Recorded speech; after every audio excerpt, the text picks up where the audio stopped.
안녕하세요. 트리니티 브라이트 뉴스 에스더 아나운서입니다. 1908년 7월 10일부터 15일까지 이승만 박사는 콜로라도주 덴버에 있는 감리교회에서 개최된 애국동지 대표자 회의에 이상설과 함께 대표로 참석하였습니다. 그는 대회의 폐회사에서 다음과 같은 연설로 마무리 지었습니다. 현재 정치가들이 일본은 한국의 강적이기 때문에 한국이 독립을 위하여 일본과 싸워도 성공하지는 못할 것이다.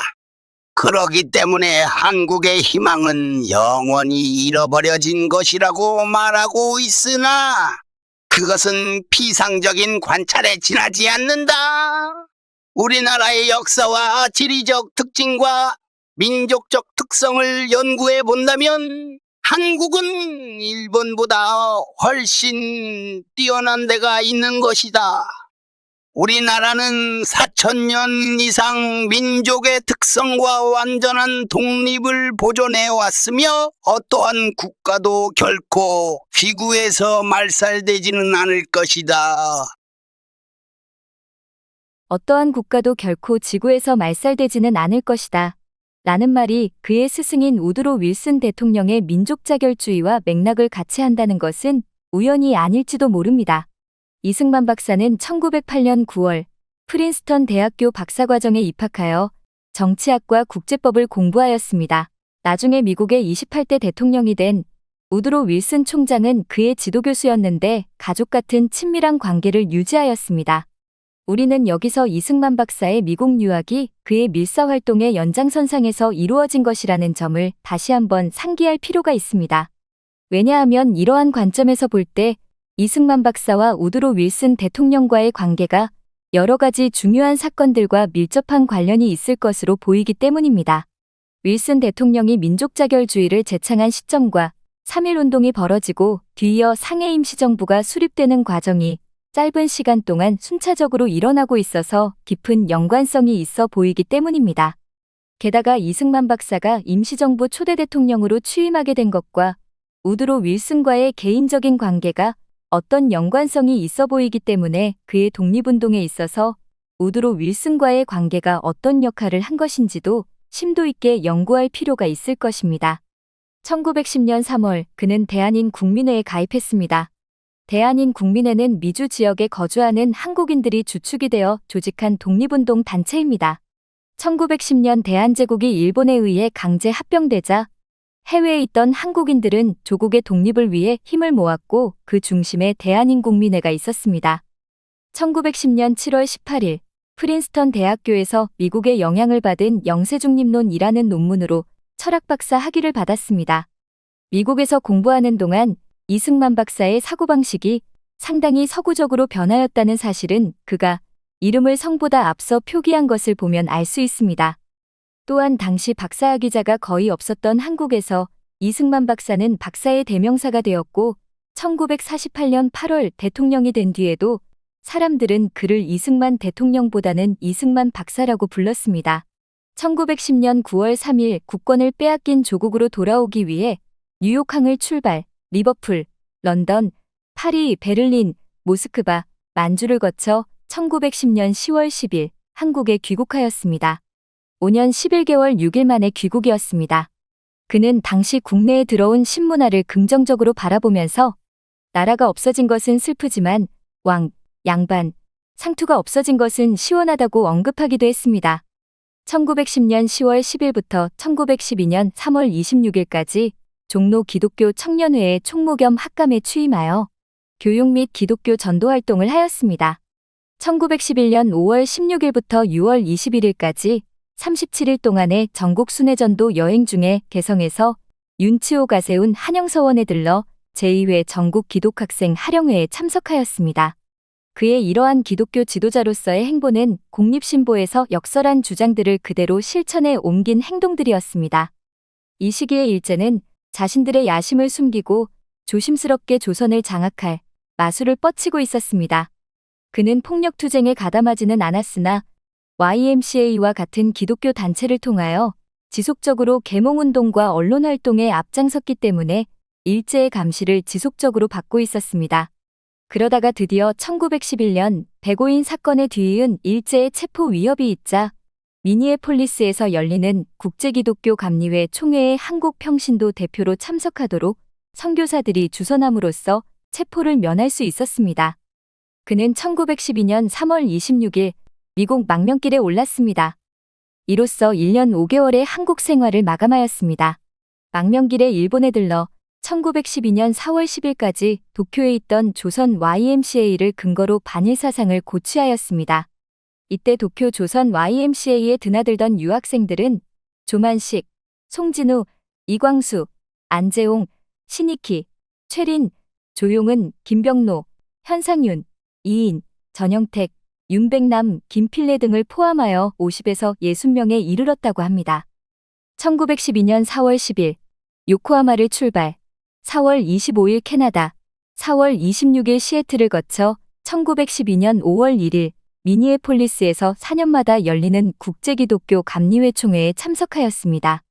1912년 4월 10일 일본에서 배를 타고 미주로 갈 때 동행한 감리교 메리만 해리스 감독과 일본의 조선 통치에 관하여 논쟁을 벌였습니다. 메리만 해리스 감독은 1904년 5월 미국 감리회 총회에서 한국과 일본 주재 감독으로 피선되어 한국보다 일본을 위하여 일하였고 일본 정부에서 훈장까지 받은 바 있는 친일계 미국 선교사입니다. 이 선생, 당신은 한국에 대한 일본의 통치를 기정사실로 받아들이고 현실에 적응하도록 노력해야 할 것입니다.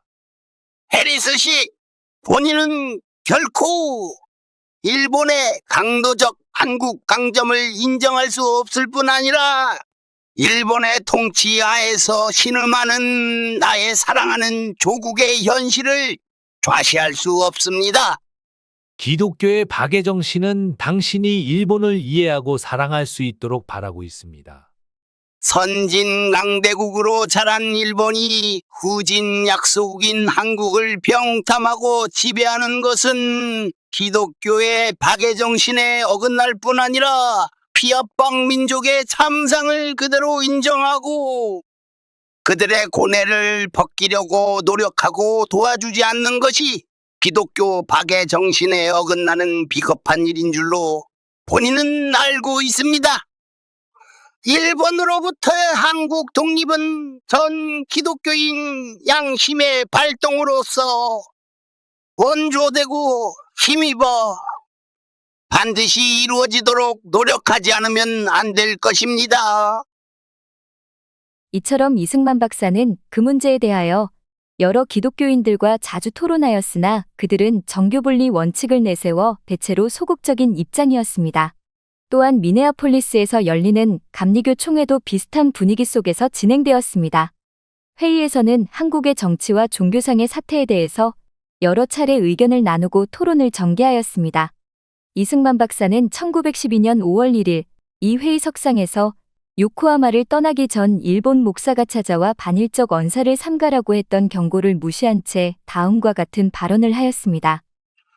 존경하는 각국 대표 여러분, 기독교나 민주주의의 정신은 약자를 보호함에 있는 줄 압니다.